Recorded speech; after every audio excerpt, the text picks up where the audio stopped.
Diejenigen, die meine Propheten fluchen, verfluchen mich.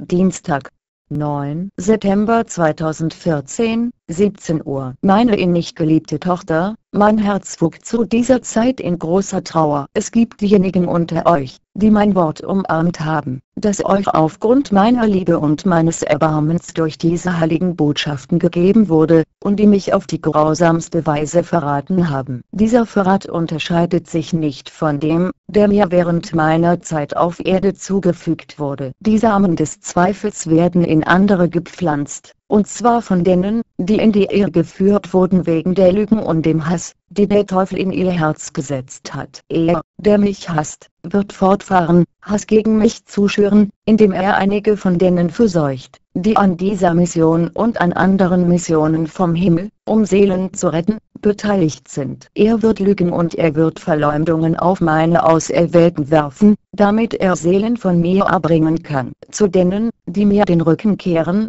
wisset, dass euer Verrat mein Herz entzwei schneidet. Wisset, dass das, was ihr gegen mich betreibt, eure eigene Angelegenheit ist, weil euer freier Wille euch gehört. Aber wenn ihr euren Einfluss nutzt, um ihr Seelen wegzunehmen, werde ich euch persönlich verantwortlich machen für jede einzelne Seele, bei der ihr es geschafft habt, sie von meiner großen Barmherzigkeit wegzubringen. Will dem Menschen, der Hass gegen mich, Jesus Christus, schürt, wo es mein einziger Wunsch ist, jedes Kind Gottes mit mir zu nehmen. Ich komme, um Seelen in meine Barmherzigkeit zu hüllen, und wenn ihr Hindernisse schafft, Lügen verbreitet und andere veranlasst, meine Propheten zu verachten, dann werde ich euch streng bestrafen, denn dies ist eine der größten Sünden gegen Gott. Wenn ihr bewusst versucht, meinen Rettungsplan zu stören, werde ich euch am letzten Tag vor mich rufen, und ihr werdet zur Verantwortung gezogen werden für die Sünde, mich jener Seelen beraubt zu haben, die an den Teufel verloren gegangen sind, aufgrund eurer Aktionen. Und wenn ihr erklärt, dass das Wort Gottes vom Geist des Bösen komme, werde ich euch diese Bosheit niemals verzeihen. Schweigt, begeht nicht diese schwere Beleidigung gegen Gott. Wenn ihr meine Mission nicht mehr akzeptiert, dann entfernt euch mit Würde und gebt kein Wort von euch. Euer Schweigen wird euch retten. Wenn ihr Böses gegen mich aussprecht, werde ich euch in die Wüste werfen, und ihr werden niemals Teil meines Königreiches sein. Mein Herz ist gebrochen, aber meine Entschlossenheit nicht. Fürchtet nicht euren Irrtum, sondern den Zorn Gottes, denn diejenigen, die meine Propheten fluchen, verfluchen mich. Jesus Christus, der Menschensohn,